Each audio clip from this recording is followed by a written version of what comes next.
Good morning বন্ধুরা, তোমরা সবাই কেমন আছো? আশা করি সবাই ভালোই আছো। আজকে সকালবেলা উঠতে একটু দেরি হয়ে গেছে, এখন বাজে 7টা। আর এখন দেখো কি রোদ উঠে গেছে সকালবেলায়। দরজা জানলা খুলতে ঘরে অনেক রোদ এসে গেছে। তো যাই হোক, বাসি কাজকর্ম কমপ্লিট করে চলে এসেছি ছাদে ফুল তোলার জন্য। দেখো কি সুন্দর গাঁদা ফুল ফুটেছে, আর ফুটেছে ওই একটা পদ্ম ফুল। গাঁদা ফুলগুলো আজকে তুলবো না, কারণ ওগুলো কাল পর্যন্ত থাকবে, কিন্তু পদ্ম ফুলটা তো আর থাকবে না।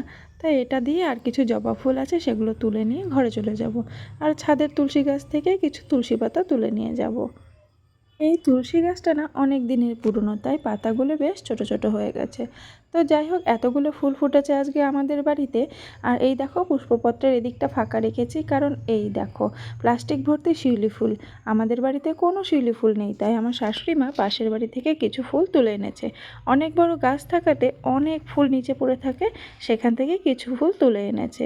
আর এত এত ফুল দিয়ে পুজো দিতে আমার বেশ ভালোই লাগে, মনটা বেশ খুশি খুশি লাগে, আর মনে হয় ঠাকুরও বেশ খুশি হবে। দেখো কত সুন্দর লাগছে। অনেক ফুল ছিল আজকে পুজো দেওয়ার সময়।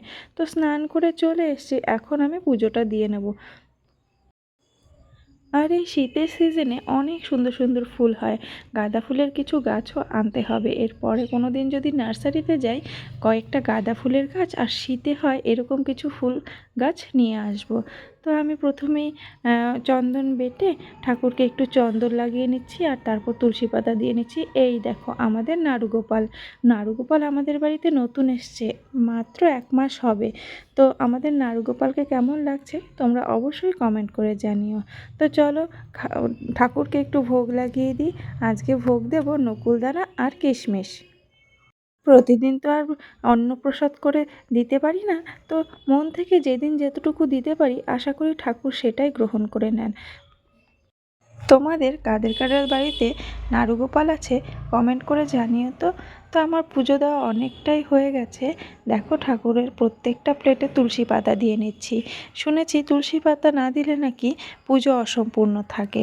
এই যে কত ফুল দিয়ে এখন আমি ঠাকুরকে সাজাবো, তোমরাও দেখবে। এই যে মা লক্ষ্মীকে স্থলপদ্মটা দিলাম, নাকি মা লক্ষ্মী স্থলপদ্ম খুবই ভালোবাসে। আর কালীমাকে দিয়েছি জবা ফুল, আর আমার লাড্ডু গোপালকে দেবো সব ফুল। জবা ফুল দেব, তারপর এটাকে আমরা কলাবতী ফুল বলি, বেশ সাদা হয় আর দুর্দান্ত গন্ধ হয় জানেন।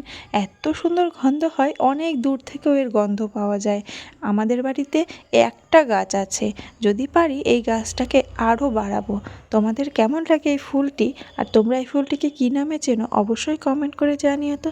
তো বন্ধুরা, আমার ভিডিও কিন্তু খুব একটা বড় হবে না, ছোট ছোট ভিডিও আমি তোমাদের সঙ্গে শেয়ার করব। হ্যাঁ, তো যদি যদি তোমাদের আমার এই ছোট ছোট ভিডিওগুলো ভালো লাগে, চ্যানেলটি সাবস্ক্রাইব করে দিও।